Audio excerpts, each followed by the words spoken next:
Shalom peuple de Dieu, je suis dans la joie de revenir encore au milieu de vous pour parler de la part de Christ, pour apporter un message de vie aux enfants de Dieu de par le monde. Si vous permettez, avec toute humilité, je prie pour la parole. Merci Seigneur pour ce moment favorable, Père, ce grand jour. Ce dimanche pascal, tu as permis à ce que ton serviteur, ton esclave, que je suis puisse le mettre, Père de gloire, pour nourrir tes enfants. Et ta nourriture spirituelle, manifeste-toi puissant. Laisse, Père de gloire, tout ce qui sortira de ta bouche, la bouche de ton serviteur, de ton instrument, de ton esclave que je suis. Et ça porte, Seigneur, le changement dans la vie de tes enfants. Puisse apporter la solution, la restauration, la guérison dans la vie de tes enfants, Seigneur. Béni soit ton nom, Père de gloire. Toi que la parole fait tes chaînes. Agis puissamment, Seigneur. Saint-Esprit de Dieu, le véritable Dieu. Manifeste ta puissance, Seigneur. Règne au milieu de nous, Dieu, jusqu'à la fin. Toute autorité, tout esprit qui n'honore pas Christ et Jésus, qui ne confesse pas le nom de Jésus, roi des rois, soit chassé dans ce lieu. Béni soit au nom du roi, le véritable, l'unique vrai Dieu. J'ai ainsi prié. Au nom de Christ et le roi. Amen. Et dans la Bible, nous allons lire la parole du Seigneur dans Ésaïe. Ésaïe chapitre 66. Prenez vos Bibles. Ésaïe chapitre 66, versets 1 à 3. J'ai lu la parole de Christ et Jésus le roi des rois. Le ciel est mon trône et la terre l'escabeau de mes pieds. Quelle maison pourriez-vous me bâtir? Et quel pourrait être le lieu de mon repos? Quand tout cela, c'est maman qui l'a fait. Quand tout cela, c'est à moi. Oracle de l'Éternel. Mais celui sur qui je porte les yeux, c'est le pauvre et humilié. Celui qui a le cœur et l'esprit d'humilité. Celui qui tremble à ma parole. On sacrifie les bœufs, on abat un homme, on immole l'agneau, on assomme un chien, on présente une offrande sur du sang de porc, on fait un mémorial d'encens, une bénédiction abominable. Tous ces gens ont choisi leur voie et leurs âmes s'est complète dans les oreilles. Parole du Seigneur. Est-ce que nous pouvons acclamer la parole du roi des rois? Bien-aimés, le thème de notre message de ce jour est comment rendre un culte à l'Éternel, Dieu. Comment rendre un culte à l'Éternel, notre Dieu. Au temps d'Osias et d'Ézéchias, roi de Juda, les fils d'Amon, le prophète Ésaïe, prophétisa en ce sens. Cieux, écoutez, terre, prête l'oreille. L'Éternel Dieu a utilisé la bouche d'Ésaïe pour annoncer son oracle aux enfants d'Israël concernant leur méconduite ou leur conduite perverse. Mais si nous contextualisons ces versets bibliques, ces récits bibliques de nos jours, l'Éternel Dieu déplore la conduite de tes enfants en mettant le ciel et la terre comme témoins. Le ciel et la terre rendent témoignage à notre Dieu. Amen. Le ciel et la terre rendent témoignage à notre Dieu, à la parole de Dieu que le prophète Ésaïe a prophétisé, ou qui sort de la parole du prophète Ésaïe. Amen. Amen. Le Seigneur a fait allusion au bœuf qui connaît son maître, à l'âne qui connaît la crèche de son maître.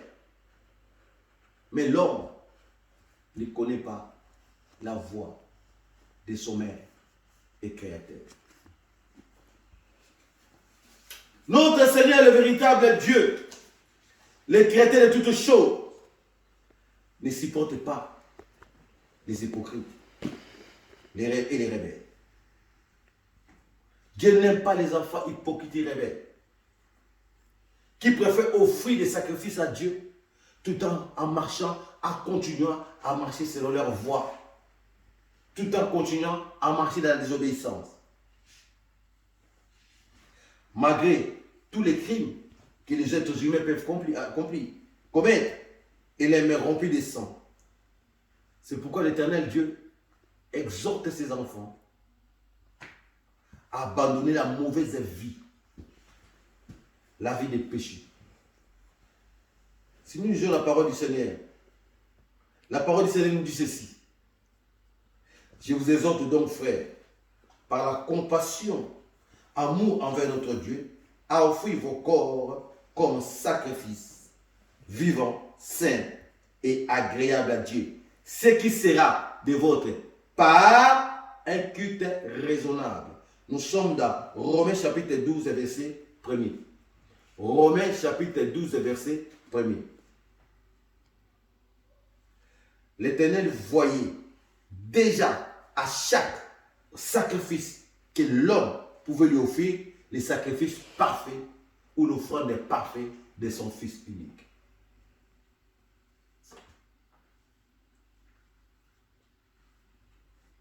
C'est lui, de son corps et de son sang, sacrifié pour le salut de l'humanité. Bien-aimés dans le Seigneur, en ces grands jours, en ce dimanche pascal, les jours de notre délivrance, les jours de notre restauration, les jours de notre victoire, les jours de notre liberté, les jours où nous sommes rendus libres, où Christ, Dieu le Père, avait envoyé son Fils unique et lui a donné comme ration pour mourir pour le compte de l'humanité, pour que nous soyons sauvés. Autrefois, nous étions esclaves du péché. Autrefois, nous étions esclaves du diable. Quand je parle du péché, je parle du péché au singulier, qui est Satan, qui incarne le mal, le péché. Autrefois, nous étions esclaves du péché. Autrefois, nous étions esclaves du diable. À travers notre conduite. Nous étions emprisonnés. Prisonniers du diable. Prisonniers du mal. Mais Dieu a envoyé son Fils unique par son amour infini pour que ce dernier puisse venir nous sauver. Et Christ a été crucifié, tué comme un agneau, comme un animal qu'on amène à l'abattoir et ressuscité au bout du 3e jour. C'est une grande fête chrétienne, bien-aimés Seigneur. En ces grands jours, les jours de notre délivrance. C'est pourquoi le Seigneur est venu dire à ses enfants d'abandonner toute mauvaise voie. Nous dit, nous, ses enfants, d'abandonner la voie qui n'honore pas notre Dieu. Puisque son Fils qui a été rejeté, mis à mort, au nom de la loi, alors qu'il était la voie de la justice et de la vérité. Mais nous devons savoir une chose. Tous les sacrifices qu'on a pu offrir à Dieu, depuis le commencement jusqu'à ce jour, n'a pas pu rassasier notre Dieu. Si les sacrifices que les êtres humains offrent à Dieu, si les sacrifices que les hommes offrent à Dieu pouvaient rassasier notre Dieu, il n'allait pas envoyer son Fils. En d'autres termes, tous ces sacrifices ne pouvaient pas, n'a pas pu ou n'a pas su enlever le péché qui était implanté dans l'homme. Mais seul sacrifice qui a rassasié Dieu, qui a apaisé Dieu, qui a donné la joie à notre Dieu et qui lui a été agréable, qu'on appelle le sacrifice éternel, c'est le sacrifice de son Fils unique. Amen. Nous devons savoir une chose, bien-aimés dans le Seigneur. Quand on offre à Dieu, comme la parole du Seigneur nous dit, nous devons offrir nos corps comme un sacrifice vivant, agréable, saint à Dieu. Nous devons offrir nos corps comme un sacrifice vivant, saint et agréable à Dieu. Nos corps, c'est un sacrifice à Dieu. Amen. Tout ce que l'Éternel Dieu veut, que nous puissions offrir, lui offrir nos corps, lui offrir nos vies, comme un sacrifice vivant. Comment pouvons-nous rendre ou offrir à Dieu un sacrifice agréable? Comment pouvons-nous offrir nos corps? Comment pouvons-nous offrir nos vies comme sacrifice agréable à Dieu? C'est en mettant Dieu au centre de notre vie. En mettant Dieu dans notre cœur. Comme la parole de Dieu nous dit dans Psaume 51. Je lis rapidement Psaume 51, verset 17. Les sacrifices agréables à Dieu, c'est un esprit brisé. Ô Dieu, tu ne donnes pas un cœur brisé et conquis. Les sacrifices agréables à Dieu. Les sacrifices agréables à Dieu, c'est un esprit brisé. Amen. Les sacrifices agréables à Dieu, c'est un esprit brisé. Un cœur brisé. Un cœur repentant. Un cœur qui, à chaque fois qu'il fait le mal, il se répand. Un cœur qui cherche à se réconcilier avec son Créateur. Un esprit qui cherche toujours à être en bonne connexion, communion avec son Créateur, l'esprit de son Créateur. C'est ce qu'on appelle un cœur repentant, un esprit affranchi, un esprit repentant. Amen. Posons la question de savoir, est-ce que tu as un cœur, ton cœur est repentant?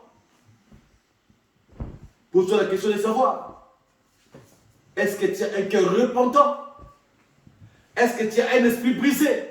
Un esprit d'humilité à l'égard de notre Dieu? Un esprit qui s'humilie à notre Dieu? Un cœur repentant? Ce qui fait plaisir à notre Dieu, c'est le cœur et l'esprit d'humilité. Mon frère, ma soeur, est-ce que tu as ce cœur-là d'humilité? Tu as cet esprit-là d'humilité? Dieu a envoyé son Fils unique pour te sauver, pour te libérer de la cage de l'ennemi, prisonnier du péché. Autrefois, prisonnier, esclave de Satan le diable. Autrefois, transformé comme un animal. Dieu, par son amour, il est venu pour t'adopter. Il est venu nous adopter. Il est venu. Christ, il a envoyé son Fils unique et son Fils est venu nous réconcilier. Quand le parole du Seigneur dit, Christ, il est venu pour ramener tout ce qui était éparpillé, perdu dans un seul corps. Christ, il est venu ramener, renouer la relation qui était brisée entre Dieu et l'homme. À travers son obéissance. À travers sa soumission. Voilà aujourd'hui, nous pouvons faire face à l'ennemi. Voilà aujourd'hui, nous avons l'autorité, le pouvoir de chasser les démons, de blâmer l'esprit méchant, de le consumer par le feu. Voilà aujourd'hui, l'habit qui était parti autrefois, le revêtement, à cause du péché, nous étions restés nus, sans habit. Mais voilà, Christ s'est dépouillé. Il a pris sa tunique spirituelle, l'autorité, le pouvoir que l'homme avait perdu dans le jardin. Il est venu le donner. Nous ne serons punis.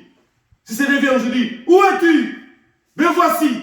Autrefois, Seigneur te cherchait, il ne te voyait plus. Cherchez son image, il ne le voyait plus. Parce que l'image de Dieu était confondue avec l'image du diable. L'image de Dieu était dans la brouillard, dans la désolation. Comme autrefois, l'Esprit d'Éternel s'est mouvé au-dessus des jours, à la création, à tout début au commencement, cherchant où se reposer. Pour une fois, Dieu a trouvé un endroit pour se reposer. L'homme.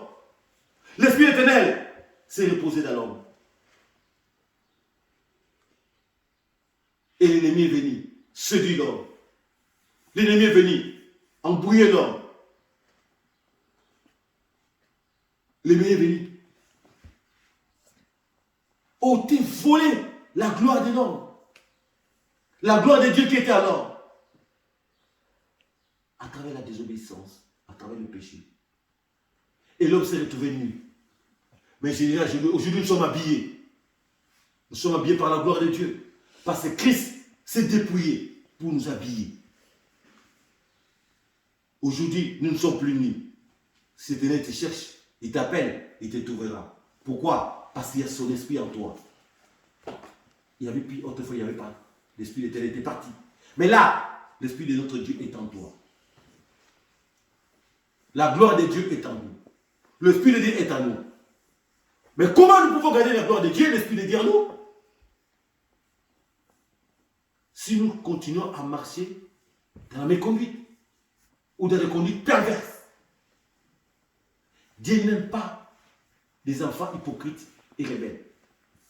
Tout ce que Dieu cherche, bien aimé, tout ce que tu peux offrir, bien aimé, si tu lis la parole, tout ça a été créé par lui. Nous venons lire. Tout. Il n'y a aucun sacrifice que tu peux offrir à Dieu qui peut lui faire plaisir. Parce qu'il est déjà agréé. Il est déjà rassasié. Dieu, il a déjà beaucoup mangé. Les sacrifices de son fils, il lui a agréé. Il lui a rassasié. Il est déjà rassasié à travers les sacrifices de son fils unique. Ce n'est pas le sacrifice d'un fils adoptif qui vient les rassasier parce qu'il est déjà rassasié. Mais maintenant, ce que je veux, et que nous puissions lui offrir nos corps, nos vies, nos arts, nos cœurs, comme un sacrifice vivant, agréable à Dieu. Ce n'est pas le fait de faire des sacrifices, ce n'est pas le fait de prier, ce n'est pas le fait de jeûner, ni d'offrir des offrandes, de libéralité. Mais Dieu regarde la personne qui offre les sacrifices. La disposition de ton cœur.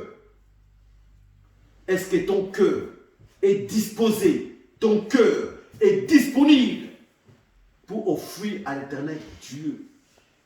Comme la parole de l'Éternel dit, à chaque fois, nos mains, quand tu offres un sacrifice, quand tu pries, c'est un sacrifice, c'est une offrande que tu donnes à Dieu. Quand tu gênes, c'est une offrande que tu donnes à Dieu, mais tu dois lever les mains innocentes.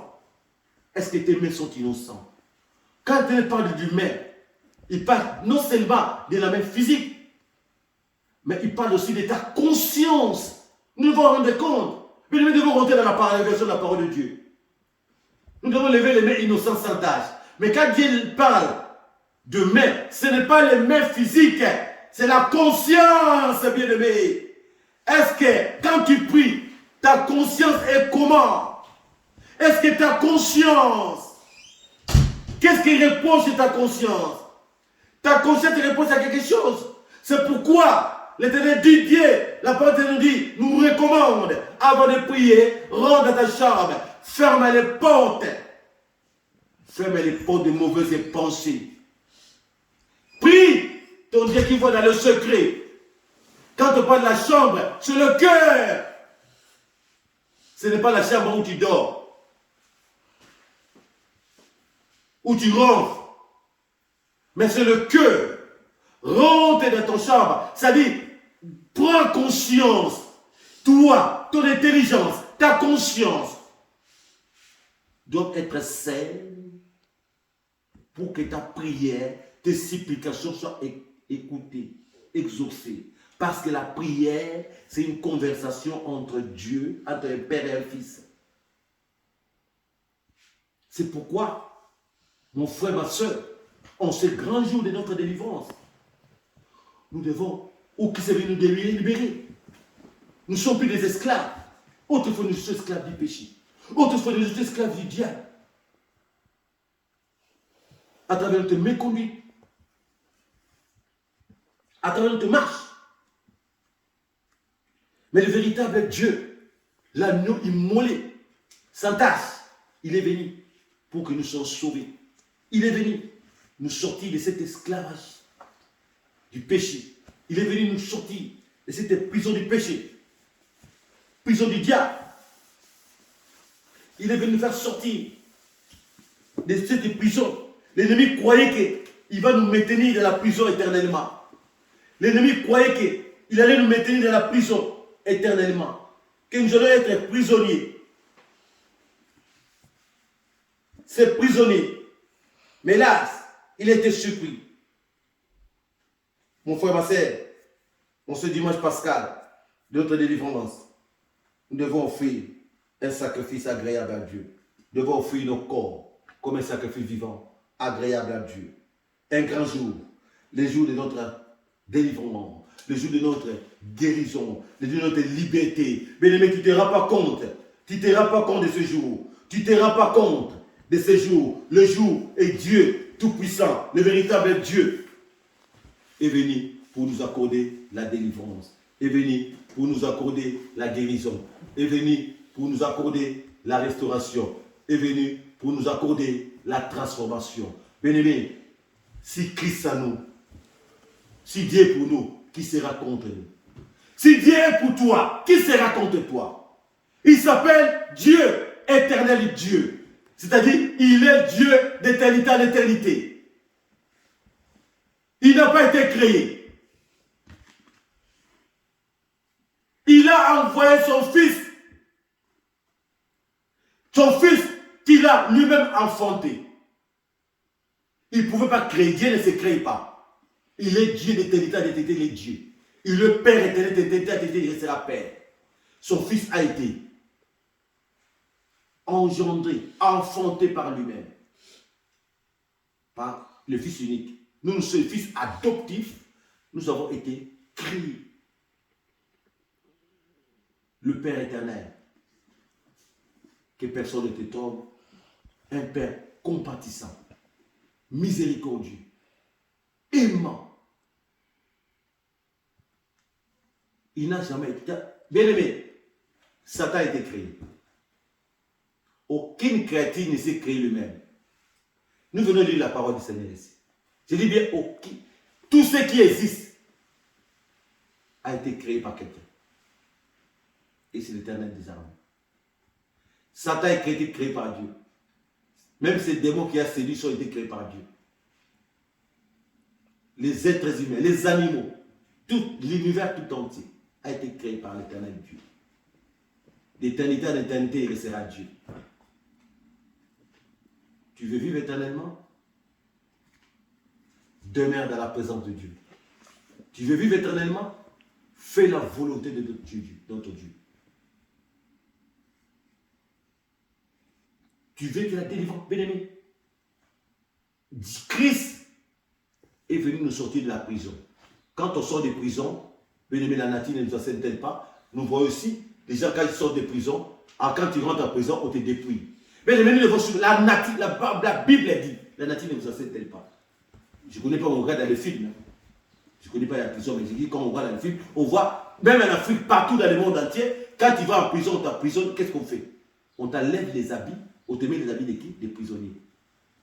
On enlève les habits que tu avais, on te donne les habits des prisonniers.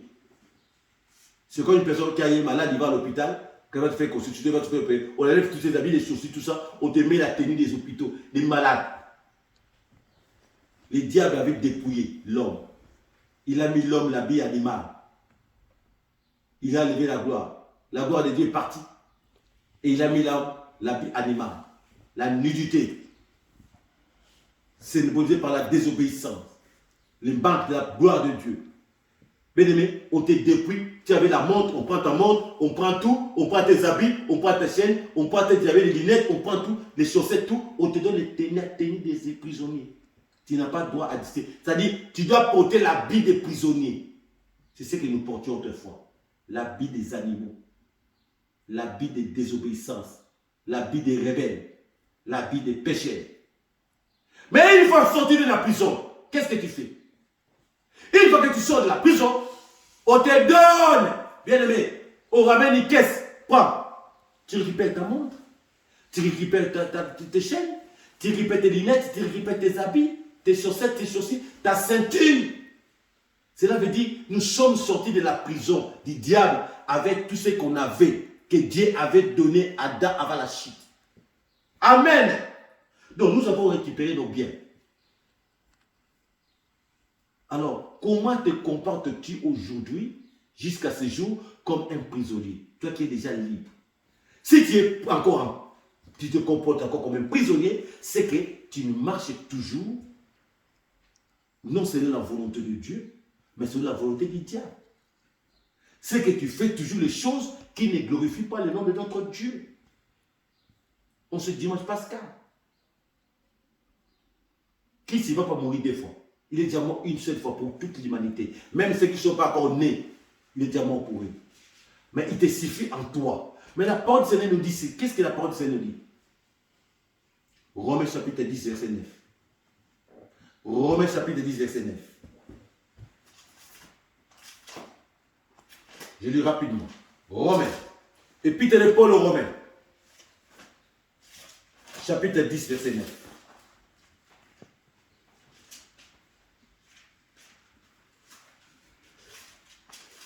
Je lis rapidement la parole du Seigneur.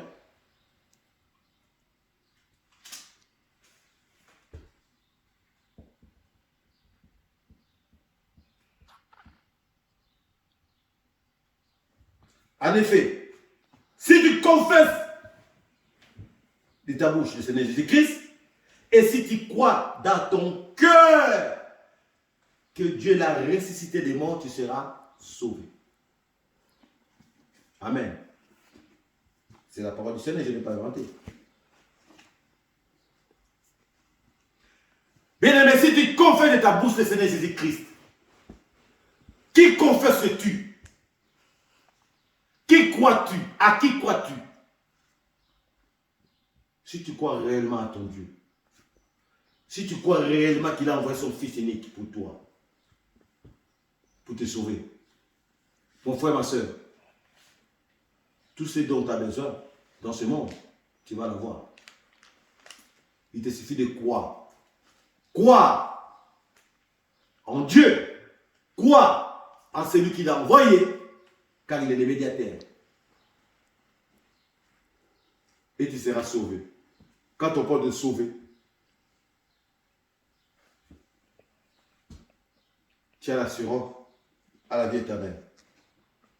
C'est pourquoi l'Éternel, Dieu demande à ses enfants d'arrêter toutes les actions perverses. C'est-à-dire de cesser à faire du mal. Premièrement. Deuxièmement, d'arrêter les actions perverses. Premièrement. Deuxièmement, de cesser de faire du mal. Et troisièmement, d'apprendre à faire du bien. Trois choses que Dieu nous demande. Nous devons premièrement arrêter nos actions perverses. Deuxièmement, nous devons arrêter de faire du mal, abandonner le mal. Et troisièmement, nous devons apprendre à faire du bien. Parce que Christ, il est le modèle. Il est venu nous apprendre comment faire du bien. Car le salaire du péché, c'est la mort. Mais les dons gratuits. Écoutez bien, les frères. Le salaire du péché, c'est la mort. Comme la parole nous dit. Mais les dons gratuits, c'est la vie éternelle. Les dons gratuits de Dieu, c'est la vie éternelle. Quoi? Donné à son Fils Christ Jésus. Amen. Les dons gratuits de Dieu, c'est la vie éternelle. Donc Christ est les dons gratuits.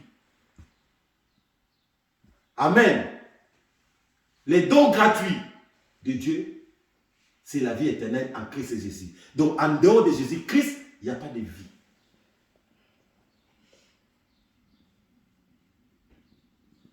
En dehors de Jésus-Christ, il n'y a pas de vie. Si tu veux avoir la vie, quand je parle de la vie, que tout ce qui est en toi vive. il faut avoir Christ en soi. Tu veux que ta santé vive, il faut avoir Christ en soi. Tu veux que tes affaires vivent, il faut avoir Christ en soi. Tu veux que ton travail vive, il faut avoir Christ en soi. Tu veux que tes finances vivent, qu'il n'y ait plus la sécheresse, il faut avoir Christ en toi. Christ est le centre de tout. Il est la pierre angulaire. Ce n'est pas pour rien qu'on dit il est la pierre angulaire. Il est le centre de gravité de tout chrétien, de tout enfant de Dieu. Tu veux que tes affaires vivent, tu dois avoir Christ en soi, en toi. Tu veux que ton travail vive, tu dois avoir Christ en toi. Tu veux que ton foyer vive, tu dois avoir quoi? Christ en toi. Tu veux que tes enfants vivent, tu dois avoir quoi? Christ en toi. Tu veux que l'avenir de ton foyer, de ton couple, les études de tes enfants vivent, tu dois avoir Christ en toi. Que Dieu vous bénisse et bénisse